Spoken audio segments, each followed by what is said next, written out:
नमस्कार, मैं हूं आपके साथ ज्योति कनौजिया। आइए नजर डालते हैं फटाफट खबरों की ओर।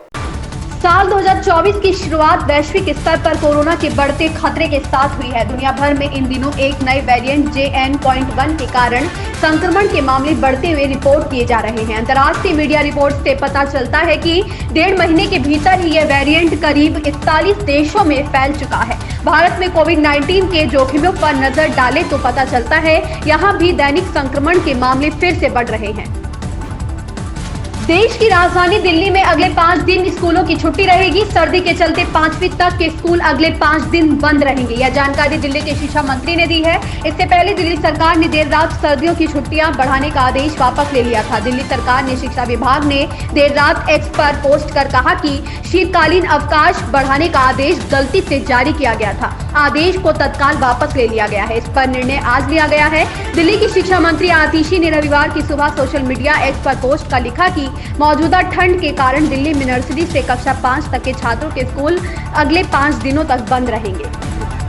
युवा दिलों की धड़कन गायक अरमान मलिक के लाइव शो ने शनिवार को युवाओं की धड़कनें तेज कर दी। 2024 में अरमान का पहला बड़ा लाइव शो लखनऊ के कान्हा फुटबॉल स्टेडियम में हुआ।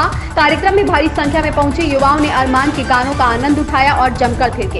इस दौरान उनके पिता मशहूर म्यूजिक कंपोजर डब्बू मलिक भी स्टेज पर खड़े नजर आए। इस मेगा कॉन्सर्ट में शामिल होकर अपने पसंदीदा सिंगर अरमान मलिक को पास से देखने के लिए स्टेज के पास भीड़ जमा रही। अमेरिका के एयर सेफ्टी रेगुलेटर ने शनिवार को बोइंग के 170 से ज्यादा 737 मैक्स 9 विमानों की उड़ान पर रोक लगा दी है। एयर सेफ्टी रेगुलेटर का यह फैसला ओरेगोन की घटना के बाद आया है, जिसमें बोइंग के विमान का बीच हवा में दरवाजा टूट गया। इससे विमान में सवार सभी यात्रियों की जान पर बन आई। इसके बाद विमान की इमरजेंसी लैंडिंग करानी पड़ी। अमेरिका के फेडरल एविएशन एडमिनिस्ट्रेशन ने बोइंग के 737 मैक्स 9 विमानों की तुरंत जांच का निर्देश दिया है। इसके बाद ही इन विमानों की उड़ान शुरू हो सकेगी। मौसम बीते दिनों की तुलना में बेहतर रहा। दिन की शुरुआत हल्की धूप के साथ हुई। राजधानी लखनऊ और उससे सटे हुए जिलों में कोहरे का असर नहीं रहा। हवाओं में ठंडक के बीच निकली हल्की धूप ने राहत देने का काम किया। पूर्वी और पश्चिमी यूपी के ज्यादातर जिलों में भी मौसम अपेक्षाकृत बेहतर रहा। हालांकि मौसम विभाग रविवार को बारिश से राहत के आसार जता रहा है। मौसम विभाग के अनुसार सोमवार से फिर मौसम करवट बदल सकता है और कड़ाके की ठंड परेशान कर सकती है। आंचलिक मौसम विज्ञान केंद्र के वरिष्ठ मौसम वैज्ञानिक अतुल कुमार सिंह के मुताबिक शनिवार को गोरखपुर में अत्यधिक घना कोहरा होने के कारण दृश्यता 0 तक पहुंच गई थी। माता जानकी की जन्मस्थली जनकपुर में दामाद श्री राम के लिए उपहार लेकर आए जनकपुर वासियों ने शनिवार को सबसे पहले रामलला के दरबार में हाजिरी लगाई। इसके बाद जनकपुर के मेयर मोहन शाह और जानकी मंदिर जनकपुर के महंत राम तपेश्वर दास कुछ उपहार लेकर अयोध्या के महापौर महंत गिरीशपति त्रिपाठी के आश्रम पहुंचे। वहां अयोध्या की परंपरा के अनुरूप पुष्प वर्षा कर जनकपुर वासियों का भव्य अभिनंदन किया गया। देश की सबसे महत्वाकांक्षी और चुनौतीपूर्ण परियोजनाओं में से एक मुंबई ट्रांस हार्बर लिंक का प्रधानमंत्री मोदी आध्यात्मिक प्रणेता स्वामी विवेकानंद की जयंती के अवसर पर 12 जनवरी को उद्घाटन करेंगे। देश का सबसे लंबा समुद्री पुल है। 6 लेन वाले पुल की कुल लंबाई 21.8 किलोमीटर है और इसका 16.5 किलोमीटर हिस्सा समुद्र और शेष 5.5 किलोमीटर हिस्सा जमीन पर है।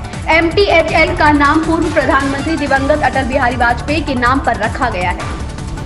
भारत और अफगानिस्तान के बीच T20 सीरीज की शुरुआत 11 जनवरी से हो रही है, लेकिन अब तक इस सीरीज के लिए टीम इंडिया का ऐलान नहीं हुआ है। अब एक रिपोर्ट में कहा गया है कि विराट कोहली और रोहित शर्मा की वजह से टीम चयन में देरी हो रही है। चयनकर्ताओं की निगाहें जून में वेस्ट इंडीज और अमेरिका में होने वाले T20 विश्व कप पर टिकी है। ऐसे में राष्ट्रीय टीम के चयनकर्ताओं को आगामी अफगानिस्तान सीरीज के लिए रोहित शर्मा और विराट कोहली में से किसी एक को चुनना आसान नहीं लग रहा है।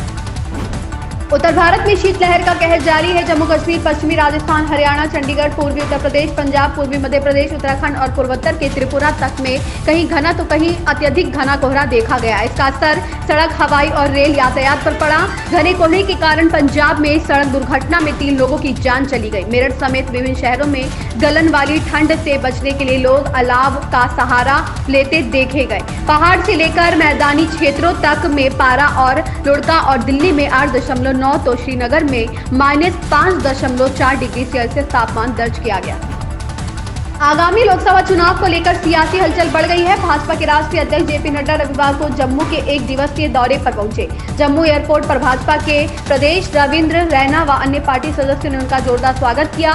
वह त्रिकुटा नगर स्थित पार्टी मुख्यालय में कोर ग्रुप और वरिष्ठ नेताओं के साथ लोकसभा चुनाव की रणनीति पर चर्चा करेंगे। इसमें प्रत्याशियों के नामों पर भी मंथन संभव है। वह जम्मू के ऐतिहासिक श्री रघुनाथ मंदिर में भी माथा टेकेंगे। इन खबरों में बस इतना ही। बने रहें हमारे साथ।